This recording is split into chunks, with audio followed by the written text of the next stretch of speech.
Samajwadi party के राष्ट्रीय अध्यक्ष अखिलेश यादव ने आगामी 2027 विधानसभा चुनाव को लेकर एक नई रणनीति का ऐलान किया है। उन्होंने कहा है कि पार्टी इस बार मथुरा, आगरा और हाथरस जैसे जिलों के लिए अलग अलग घोषणा पत्र जारी करेगी। इन जिलों की सामाजिक, सांस्कृतिक और आर्थिक विशेषताओं को ध्यान में रखते हुए अलग अलग योजनाओं का प्रस्ताव किया जाएगा। साथ ही साथ ये कदम पार्टी के स्थानीय मुद्दों पर फोकस करने की रणनीति का हिस्सा है। अखिलेश यादव ने पार्टी कार्यकर्ताओं से अपील की है कि वे आगामी चुनाव की तैयारियों में जुट जाएं और भाजपा की संभावित साजिशों के प्रति सतर्क रहें। उन्होंने आरोप लगाया कि भाजपा लोकतंत्र के खिलाफ चुनावों में धांधली की योजना बना रही है। शायद इसीलिए उन्होंने मतदाता सूची की शुद्धता पर विशेष ध्यान देने की आवश्यकता जताई है। समाजवादी पार्टी ने 2027 विधानसभा चुनाव में पीडीए यानी पिछड़ा, दलित और अल्पसंख्यक के मुद्दे को प्रमुखता देने की योजना बनाई है। अखिलेश यादव ने कहा कि जातीय जनगणना के आधार पर सभी वर्गों को उनके हिस्से का हक और सम्मान मिल सकेगा। उन्होंने ये भी कहा कि भाजपा ने समाजवादी पार्टी की योजनाओं को नष्ट किया, जबकि उनकी सरकार में जिलों में कई विकास कार्य शुरू किए गए थे। पार्टी ने महिलाओं के लिए स्त्री सम्मान समृद्धि योजना की घोषणा की है, जिसके तहत महिलाओं को प्रति माह 3,000 की सहायता दी जाएगी। इसके अलावा 10-90 सेवा को और सुदृढ़ करने की बात की गई है।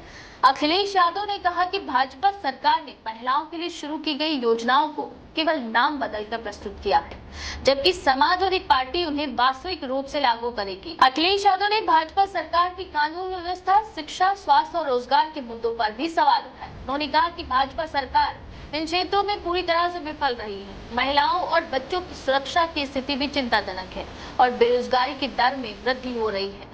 उन्होंने दावा किया कि भाजपा ने युवाओं को रोजगार देने का वादा किया था, लेकिन वह केवल एक जुमला साबित हुआ। समाजवादी पार्टी ने आगामी चुनाव में बूथ स्तर तक संगठन को मजबूत करने की योजना बनाई है। अखिलेश यादव ने कार्यकर्ताओं से कहा कि वे मतदाताओं से व्यक्तिगत संबंध बनाएं और उनकी समस्याओं को समझें।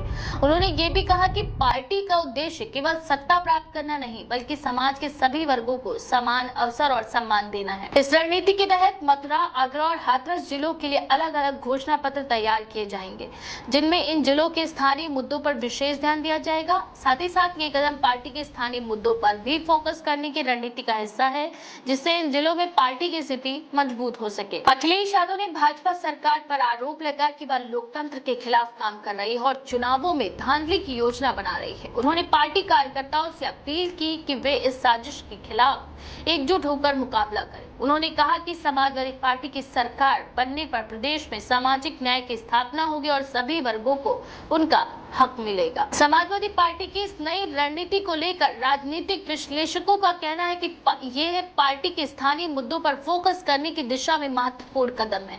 यदि पार्टी इस रणनीति को सफलतापूर्वक लागू करती है तो मथुरा, आगरा और हाथरस जैसे जिलों में उनकी स्थिति और भी मजबूत हो सकती है।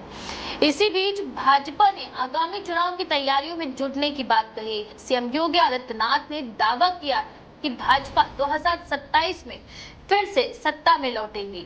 उन्होंने पार्टी कार्यकर्ताओं से चुनाव की तैयारियों में जुटने की अपील की है।